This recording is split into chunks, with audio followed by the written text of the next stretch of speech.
Hello, everyone, and welcome back to the PUBG European League Contenders Phase 3 promotion. We have now entered into stage number 2. Stage 1 is in the books, and 8 teams have advanced to now compete against a new set of 8 teams to hopefully continue on through this very, very long marathon of a tournament. Good evening, everyone. My name is Esquire, joined here by Imperium to bring you through the action.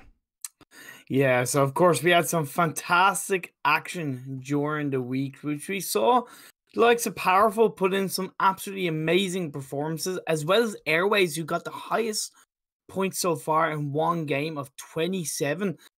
They are going to have more challenges ahead, as we have the likes of Inside Games, PKD, Ecstatus, and other teams alike ready to fight for their spot in Phase 3 Contenders, Esquire.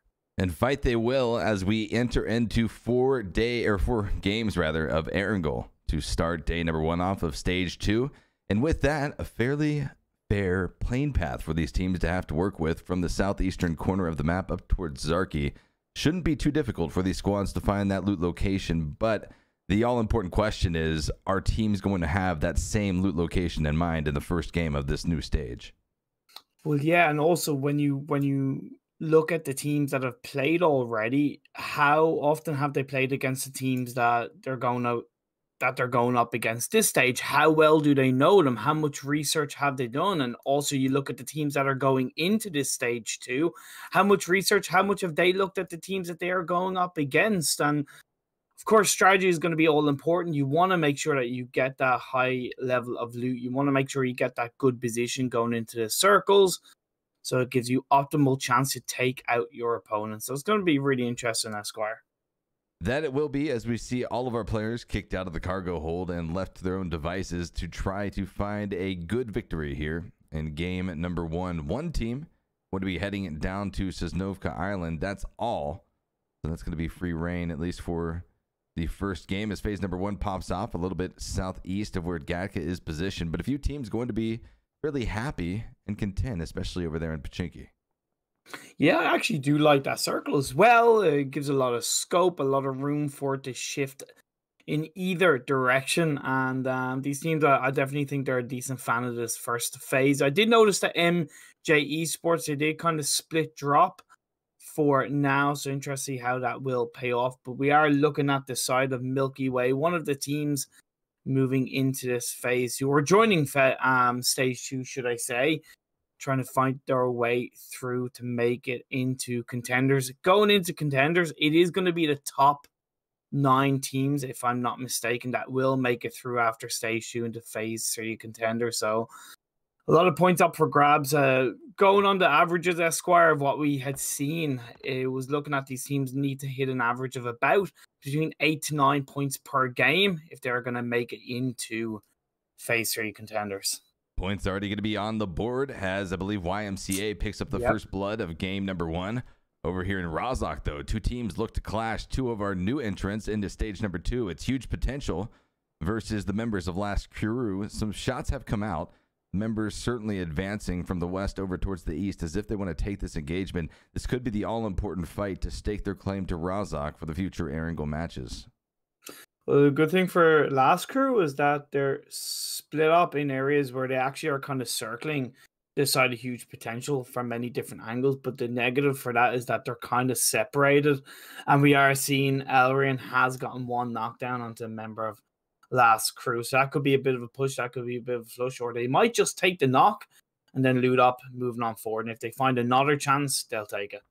Going to be difficult for the members of huge potential to find a secure onto AKA skills, but it's also going to be incredibly difficult for the members of this squad of Last Crew members to push across the road to find some support for their fallen teammates. So it's going to be a bit of a standstill as far as skills is concerned. But you can see Muck already going to be pushing that direction. We'll be making that very, very risky push across the road and already going to be sensing some shots, some pressure in that direction. Going to be putting him a little bit on his back foot, but not too concerned, actually. Well, considering he got as far as the side of the road, I'm kind of surprised he didn't take the plunge. But okay, he does see E-Hot in the distance is looking to kind of peek out through that window of the house to try and get a couple of shots off, and he decides to play it safe and just to wait it out. And that's what I was talking about. That was the negative that last crew had, and because they were so split up, is that when that one knock comes through, it's really hard to get that revive. Pushing up, Jap going to be trying to spot out some of the members of Huge Potential up on the second story of this building. He is approaching. Footsteps can be heard. The gunshots, the barrel sticking out of the second story window will be certainly drawing last crew's pressure. Could see a building breach coming in shortly as Ehot holds the stairs. Here comes the push. Going to be trying to get the entry and is able to as he tries to vault out of the window. Not going to be able to do so, but thankfully vaults out directly into his teammate Hawk, who might be able to have the opportunity to stick the res here. This is going to be big as more support comes in from the likes of Huge Potential. Well, it is a 4v3 situation on the side of Huge Potential because the AKA skill did get taken out. So realistically, they have a bit of a man advantage for now, but they've just got to make it count. However, Mook does get that knockdown once again on the Hawk. More shots coming out. The Bison trying to find those all-important knocks here. Some third-party action comes in. PKD, Marco, and Azrael going to be able to pick up one on both of these two teams that have been inhabiting in Rozhok for quite some time. All of that action certainly drew the presence of the team that was in the school and apartment area. And this is the risk you run when you engage too long without making much progress. And because you see that PKD are splitting a 2-2 situation, they cover a lot of angles. So they have flanks on every area of where those two teams are. But right now we are on the side of 3D Phantom. Great performance they had overall in stage 1. And they're looking to make it count in stage 2 and claim their spot in phase 3 contenders. And that's what I talked about earlier on in the week, right, Esquire? You know, getting into those contenders is such an important, part of just improving as a pro player. And these teams, these players, they want it. Yeah, well, certainly they do want it. Top 9 is where you need to find yourself. And although that's kind of on paper, it doesn't seem like it's going to be a difficult task to get there. Given the competition, given the level of skill presented by these 16 teams in this lobby, it is certainly going to be a fight tooth and nail to get in that direction. 4 Kings departing as the battle continues on here in Rozhok. Digger going to be holding outside of the building where Alrain is inside. Very, very low on HP, trying to recover off of this. Not sure if he's got any first aids. If he does, he's likely trying to save them as he tries to apply the bandages and the boosts to try to recover off of that. You can see his teammate as well from the squad in the distance. Zolter's devastatingly low. He's at about 5% HP as he rolls along the roadside in Rozhok. Yeah, and I do believe PKD did kind of move away from that position, not really looking to push it. Zarin gets one knockdown, but does get taken out for his troubles. And now that is HP down to 1 player. He does find that medkit. Will he just look to run the hell away from that and try and survive as a one-man army later on into this game? He's got to figure something out. Secor going to be landing here in the yellow buildings just to the south of Ruins. This is the compound that we saw them land at a few games during stage number 1, and they had a very good performance on. But it looks like Furax is going to be departing out in the buggy, possibly going on a scout to secure that hillside ridge, make sure no one comes approaching from the south. As we approach phase number 2, about a minute left on the clock until the blue zone will reach the edges and force us in to the next shrink of the game. Give us a better idea of the landscape of this first map. Yeah, looking forward to seeing what this phase 2 will bring. 3D Max moving out. We have a couple of teams in the distance from them. PKD, who got a couple of knockdowns in Rozhok area, so they're looking to just moving forward. But 3D Max, they're getting out of those vehicles, trying to find and spot out their opponents. As Airways and Footballists, they are quite close to each other, but right now it's kind of a bit of a 4v2 situation. 2 teams that are very familiar with one another as they did make their way through stage 1 together out of the top 8 teams. Zolters, that solo player off of the Huge Potential squad, will be bombing through Pochinki, trying to find a place to call home, trying to find just a place, maybe just a corner. That's really all he needs at this stage in the game, being the solo player for that squad. With the impending phase 2 shift just about a few seconds off, the all-important moment of the game, and it's going to be going up towards the northeast. It's Yeah, pretty far shift up towards the northeast, but one that's not going to impact many teams except for maybe Envik and the likes of Ecstatis. Yeah, I think Envig, Ecstatis, and possibly YMCA a little bit, although they're actually moving in freedom-wise. Definitely, they're the only two teams that might find themselves under a bit of pressure. Everyone else is generally spread out. Power have the hills outside of George Pool, just heading in towards Ruins. Airways, we see them were kind of split up, but now they're separating. And these teams are moving in towards Pochinki, where you're seeing a cluster of about 5 or 6 teams forming in the middle of the circle.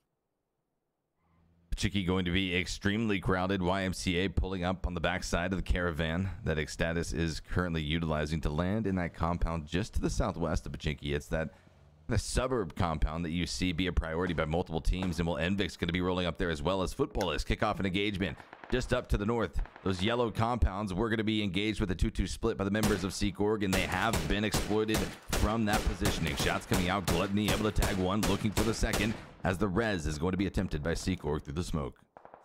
Think because it's a little bit far away, I don't think they're going to be able to get enough shots off, or at least from an accuracy point of view, to get that second knockdown. So he should come out revived with the smoke grenades. Has helped them, but will he be able to survive after being revived?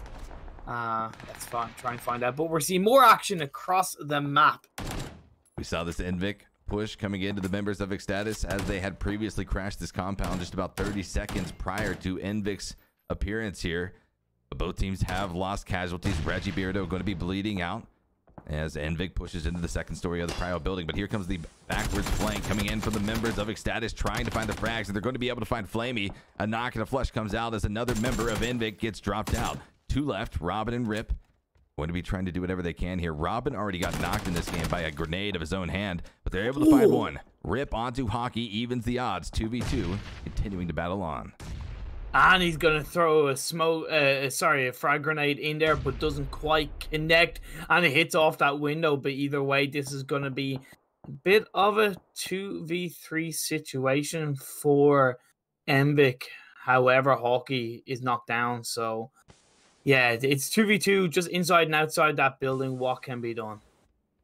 Well, they're going to be holding angles, pretty much waiting for the peaks. These close quarter engagements are not easy to work off of in competitive PUBG. Spray comes out as the push comes down from Envik, and they're able to find one, and there's just going to be one left to deal with. How is Double going to respond to this? He's likely going to be trying to disengage. Yes, back to the garage building, back to his down member Hockey to get the res and try to stay 2 alive. They can keep the odds even here in the 2v2 scenario, and they absolutely have to, but Hockey will be at least losing the war of attrition against Envik. I don't get why Envik didn't push that, right? Because they could have easily flushed out the rest of that squad with getting that revive if they had just pushed on forward. They're both on very high health. They didn't really feel any pressure right there. They should have moved on forward, taken control of that squad fight. But now all they've done is they've just turned it into a 2v2 situation and given every chance for Ecstatis to possibly win this squad fight. But that circle shift to the east side of the map. Potato Hill is open. We have a couple of compounds outside and inside. School, that is, these teams I feel are going to move towards sooner rather than later.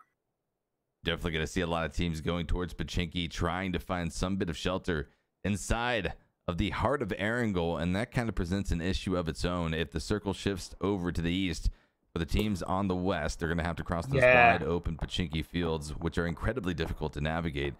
As the engagement over here between Ecstatis and Envik continues to rage on. Oh no, Zolters, the solo player, off of huge potential. His building just happened to be the one picked by YMCA. They're trying to breach through. They don't even know someone's here. They're looking for loot, but they find the shots and through the bathroom. We'll be wiping out our first team of the game. Huge potential out in 16th place position. Yeah, it's an Elvis right there dying on the toilet, but either way, we are back over between Envik and Ecstatis right now, just looking for that final blow, and that's what happens when you go up against a team of Envik who did so well in the group stage, and they get that squad wipe onto Ecstatis, who go out. Oh no, my apologies, I thought Hockey was dead. My humble apologies. This is still going strong. Still going strong, still going to be a 1v1.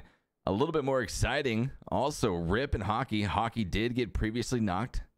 He is going to be hopefully trying to find a better vest, a better helmet.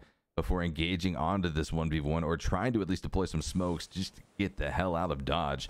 It would be a good decision for both of these players to try to just continue on and not risk going out in 15th place position, but it's not going to be able to be had by the members of Exstatus. They are going to be, or rather, NVIC getting eliminated here in 15th place position. NVIC was a team that had strong performances in Imperium, and this is an unfortunate loss for them to start off Stage 2's tournament. But then again, hey, look, remember I said like they should have pushed onto the team of Exstatus when they were essentially down to one player, but instead they let them get that revive and they paid the price for it. But either way, hopefully they'll learn from that mistake. Exstatus are going to move on through as a one-man team, as Powerful just trying to make their way through. Four Kings, who also had a fantastic stage one, did not get a chicken dinner, but still ended in third place overall. They will want to get their first chicken dinner in this promo. Yeah, the chicken dinner is all still being eaten in the vehicles of Power, who rolls up here just to the north. Powerful picked up tons of wins coming through stage number 1. They were the reigning supreme team of that phase of the game as the battle rages on between the likes of 3D Max and YMCA Esports. This is a squad, well, both squads rather, that were in stage 1 competition. Exstatus going to be counted out. Hockey going down to Footballists as well, but the battle across the fields of Pachinki, from the barns to the red building to the north, will be popping off. MJ Esports trying to pin down not one but two squads. Yeah, there was a great frag coming out from YMCA, but have they paid the price? Have they pinned themselves into a position where they won't be able to get out of MJ Esports sites? But that circle shift, it's pretty even. Steven still, school is open, Potato Hill is open. Then you got a bit of a compound to the east side of that circle for these teams. But whoever is going out from the west side are going to have a bit of trouble in their side, because Milky Way is there, MJ Esports is there, as are YMCA. Furax and one of his other teammates from Seekorg have been able to stay alive. Coming out of the blue zone from the north, will be trying to find a home in that double-story building in the apartment complex. But the rotations from the west will start to push out here. PKD trying to find an entryway off the western side of this next phase. Will be facing off against shots from a few different squads. Milky Way up towards the north, and then YMCA down towards the south as these shots erupt from the Four Kings. Manny able to find the frags onto Gabber, knocking him off of the vehicle. And then finding the kill as another goes flying. Grishka Power out of the vehicle will be run over by Roxleon. Hey, look, you gotta take what you can get, but now it's Powerful. They're gonna look for SS. Simply simple. They get eliminated in 13th place from the side of Powerful. They'll get 2 more points in frags for their side in this game 1. Devastating way to go out of the game. Certainly can put you on a bit of a tilt. Yeah. But you can't tilt here in this tournament. Certainly, this is the marathon, as I mentioned at the onset of the day. You've got to keep your mental fortitude strong to combat against the likes of these 15 other squads. But with that, 12 teams remain just shy of the 20-minute mark of game number 1 of stage 2. 40 players alive. PKD keeping 4 up and having 2 kills in the pocket will be continuing to try to slowly but surely push their way over to the east while keeping tabs on Footballists. Well, it's actually kind of good what they're doing in terms of staying in that position. It's really hard if they move upwards. There's a high chance there was, I don't think there is, but now there is, that there's going to be a team in school. So if they moved on up northwards, it possibly would have gone against them. Whereas right now, they're just waiting a bit more, trying to fire a couple of shots off on the Footballists, but kind of time is running out before this circle does start shifting in. Phase number 4 in full effect. 1 minute and 5 seconds on the clock until the phase 5 shift will come out. PKD has been spotted. Footballist going to be spraying down. Mockingjay trying to find the connection, but it's going to be Marco that ends up spraying down onto Hith. With one going to be going down for the Footballist, as another looks to be going down very shortly thereafter. Genzo going to be spotted. Marco picks up a second with the Mini 14. Yeah, again, great job by PKD. They moved a little bit. They put them in a situation where they could survive against Footballists, but now with Marco, OPZ is down to 21 health. Mockingjay gets knocked down, so it's a trade for trade, and Mockingjay does get wiped out. So that's Footballists eliminated in 12th place, and PKD, they're going to be able to survive, and most importantly, they are just inside the circle. Milky Way with a bit of a third party here as we wait for the phase 5 shift to come out. 15 seconds remain until that time. The recovery to be had, but Seekorg, those 2 members, Philo and Furax, have been able to push closer and closer into the most furthest south apartment. This is one that presents you with the rooftop opportunity where also the Airwaves have aligned themselves just parallel with that shift coming out now. It's going to be centering just to the northwest of Potato Hill, which is going to be a pretty interesting area for these teams to have to work off of. Whoever dives to the top of it gets the high ground and is able to hold the flank positions could be rewarded very big time. Powerful are definitely the closest team to that. However, MJ Sports 4 Kings, they're going up against each other. We did see Milky Way get a couple of shots off, a couple of knockdowns, and I believe one frag onto the side of PKD. But right now, MJ Sports, they are under pressure. They're trying to survive. They're trying to revive up and stay as a 4-man team.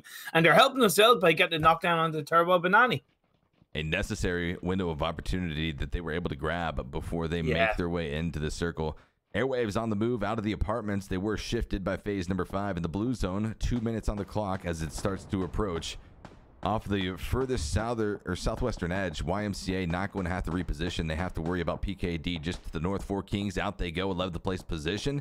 10 teams now remaining. 2 more need to go before we start to at least breach in to the placement points. And MJ Esports could be the team to do it as 3D Max looks to try to capitalize on it. Airwaves going to be capitalizing as well on a new team, Inside Games.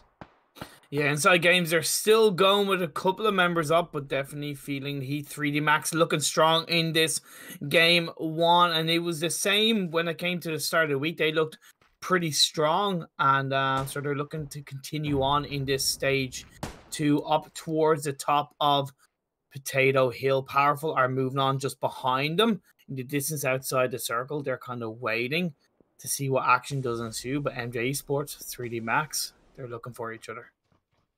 20-minute mark has been met as the members of Last Crew end up finding some shots onto Furax. That's one more going down. I believe just one left on Seacorg before they will be eliminated out of the game. Powerful going to be spotted out. Marslick connected on Amorous with the SLR, able to find beautiful connections and finds the flush, but unfortunately reveals his position. Nades come in big time from Morpheus, Ghost Star, the rest of this powerful squad, and they completely wipe the likes of that team off of Erangel entirely. I don't even think there's loot boxes after that. No, now you see me, now you don't. That was just magical coming out for Powerful with those grenades. However, they're feeling the heat as they are going to have to try and move their way through. Seagorg, Philu, he's trying to survive. He's on his own. He's using those smoke grenades to stay protected as much as possible. But the blue zone is against him, and he's pretty pinched. So let's see what can happen. Powerful going to be picking up some more kills. Ghost Star able to eliminate out Inside Games as they continue on. Philu going to be spotted out. Muck picks up the eliminating kill onto that squad. 7 teams remain as the next shift comes out.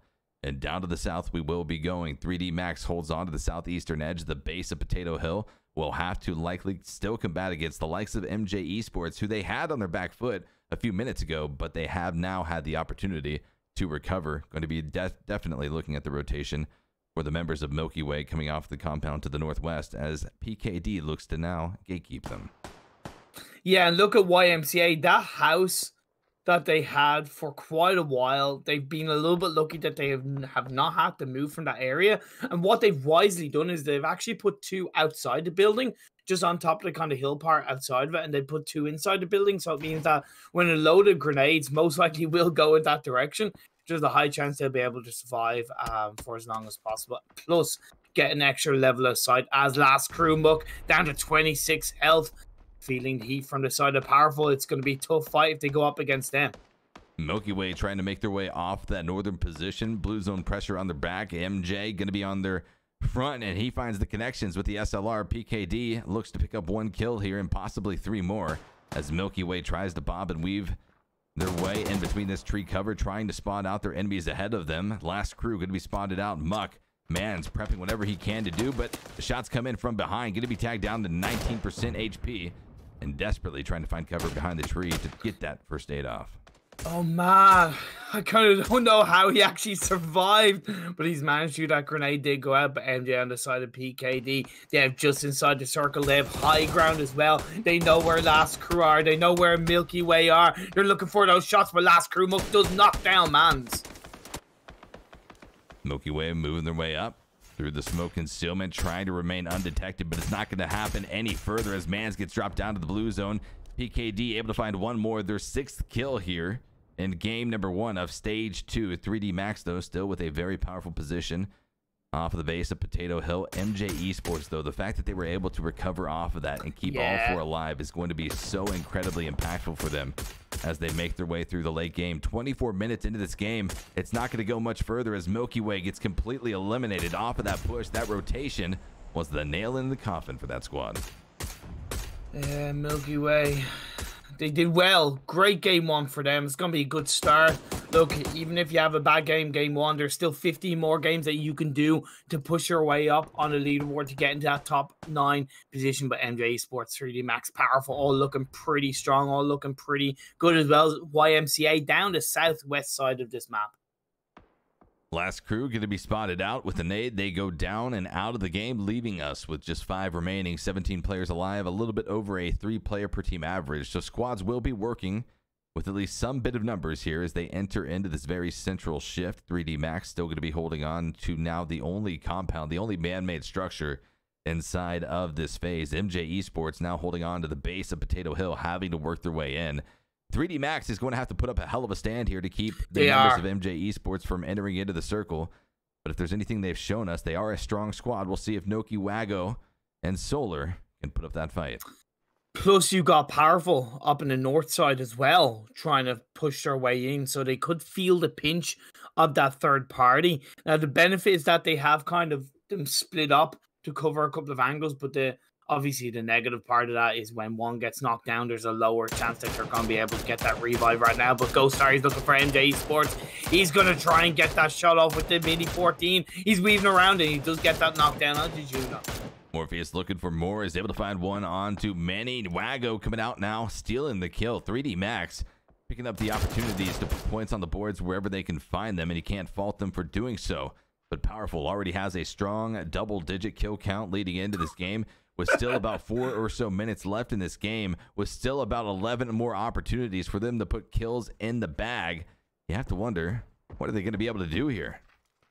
How am I not surprised? They ended stage 1 with the highest kill count of any other team. 3D Max were on the kind of mid to lower ends in terms of when it came to the top 8, but they got the points. They got the job done when it needed to be done, and they are still a 3-man team. They benefited from Powerful's third partying on the side of MJ Esports, but MJ Esports, they're still alive with 2 members at least, so that's something. Powerful, they make you feel like they're almost like that intramural team that forgot to get their registration in like a little bit late for the Pro League, and then they find themselves here. They are putting up an incredible performance, and you know, this isn't an easy lobby. These performances that they picked up, those big 20-plus point games, are not easy to come by whatsoever. But with 5 more teams remaining, there still are going to be other teams trying to combat the likes of this Powerful squad. MJ Esports spraying down onto the members of 3D Max, but the quick flick around from Solar is able to find the knock. Noki with the kill. Yeah, that leaves Ojala on his own. The second he starts firing those shots down at 3D, he was always going to expose his position. He couldn't get the knockdown or the frag, and he should have waited because there was 2 members of 3D there, whereas if he hadn't waited, it could have just been exposed to 1 member and they might have been able to get done. But PKD, they're looking to make a name for themselves, and Nate comes out and Morpheus gets knocked down on the side of Powerful. Morpheus, one of the players on that Powerful squad with 4 kills, definitely going to be a devastating blow if they lose him here as the late game continues to rage on. PKD going to be losing members. Wago goes down as YMCA's Turbo Banani comes in and is able to find a knock and a flush onto Marco. Nade's coming out. Norky's trying to create a little bit of pressure for Powerful to hopefully recover, and he's able to find a kill. Wago goes down and out. Wow. Wow, okay, that is definitely surprising, but great nade coming out from Powerful. We're down to still 5 teams, 12 players alive, and that's the thing, we've actually had a good few minutes where we've had a couple of knockdowns and a couple of frags, but no team has actually been eliminated, right? As Morpheus does go down to the play zone. So now as this circle gets closer, we do lose our 5th place team, which is PKD. Great first game for them. YMCA having a great first game as well, picking up those 2 kills. Now, though, Powerful trying to stay alive. Norky is with 0 kills to his name on this 11-kill squad. Will be dropped down. Ghostar. This is a guy that had huge performances, but in the face of such danger will not be able to continue on. Powerful exits out in 3rd place position with a massive grip of kills. Going to be a good first game for them, regardless of the fact that they didn't pick up the chicken dinner. Yep.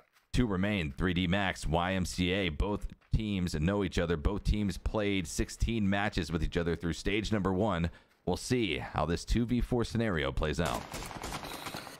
It's interesting. Solar's gone for the low ground, which does make it susceptible as far as getting headshot out of it. But if he does prone his way down, which as he is doing, it could actually be a bit of a surprise attack on the side of YMCA. But what YMCA are doing right now, they're actually sticking together as a 4-man squad, as a unit, quite close to each other. That makes it harder for 3D to take them out one by one. So YMCA playing the perfect game for now in the final moments. Solar wrapping around the hill, trying to get the ultimate flank out of the members of YMCA, getting close, about 15 meters away from Coyote's position. Spots him out, tries to spray him down with the barrel, is able to find the knock, trying to find the flush for the kill point secure, and is able to do so. Now the reset to the position, the SLR shots coming out, but Sakura's shots ring true, and he's able to find the knock onto Solar. A 1v3 scenario as Noki tries to decide, does he point deny or does he go for even more? He's got to try and go for another frag. He, in my opinion, he should, but it's definitely tough. It's a tough situation for him. It was a great job by Solar, but in this 1v3 situation, he only has 52 health. He only has a first aid kit. It's not even worth him using at this point, in my opinion. But he doesn't even have any grenades. He gets one knocked down. It's a great job, but not good enough. Not good enough, but good enough for second place. YMCA Esports, though, with the 10-kill chicken dinner to kick off stage number 2. We had some massive kill counts for our top 3 teams. That's going to be very interesting to look at when we see the point totals coming out of this first match of the stage. But Imperium, this game, it's setting the pace here for this part of the tournament, and it's going to be an exciting one to watch. Yeah, especially because we're looking at these teams that are joining us in this stage too, so to speak, that we might not be as familiar with. The likes of PKD, the likes of Milky Way, the likes of Ecstatus, looking to kind of make a name for themselves and of course qualify for the contenders. Especially PKD put in a great performance, seemed to be aggressive when they needed to be. Yeah, a good start for them, and let's see what happens in the following games. It's going to get ever so exciting. This northwestern side of the mid-game circles was very active as MJ Esports, Milky Way, powerful PDK or PKD rather, all tried to work their way off of those angles. You can see just how powerful though 3D Max was on that Potato Hill position that continued to give them that information to play off of, which enabled them to not only secure kills but also play well into the top 3. Yeah, as Seagorg, they had an okay performance. It was always going to be tough for them in the end because they had the zone against them, but they did the best that they could, especially moving in from the north side, going into the school and apartments compound on as a 2-man team. But look at this, powerful 10+ kills in game 1. Not surprised to say the least. 3D Max, I don't think they actually got that many kills. I believe it was maybe 3, possibly 4 in total. But yeah, this is the final moments of this first game. The final moments, 3D Max able to wipe out MJ Esports, and then it brought us into that 2v4 scenario. It was a good effort coming out from Solar with that barrel spray onto the likes of YMCA, but unfortunately it's incredibly difficult to try to reset when you're facing off against a 4-stack. Point totals coming out of game number 1, every single team, all 6 teams, were able to at least claim 1 point coming out of this match, and you know, that's not something that you usually see. Usually there's at least 1 or 2 that end up with 0, so it's good to see everyone on the board. But one team that's massively on the board is going to be, with no surprise, YMCA Esports. 20 points, 10 from that first place finish and 10 from kills.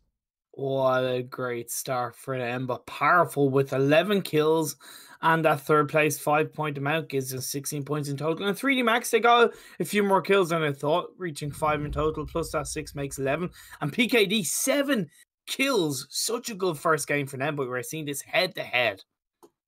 3D Max, YMCA Esports, first and second place. Double the kills for YMCA Esports. And about 500 more damage, but massive damage coming out from both of those teams. They played a huge impact in the performance of pretty much most of the other squads around the map that they were able to stake their claim to, or at least whittle down as they made those transitions.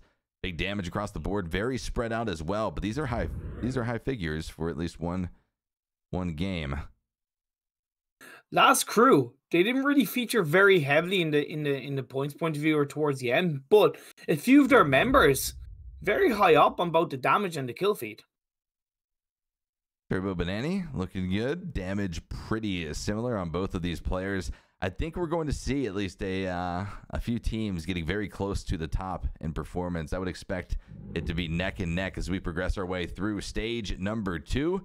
But that's going to be it for game number 1. YMCA Esports picking up the first match of the stage. Game number 2 coming up next here in about 45 seconds, or 45 about a minute to 2 minutes time. Stay with us. Don't touch that browser. We'll be back for another round of Erangel, where YMCA will look to have a repeat performance, and Powerful will look to try to take them down.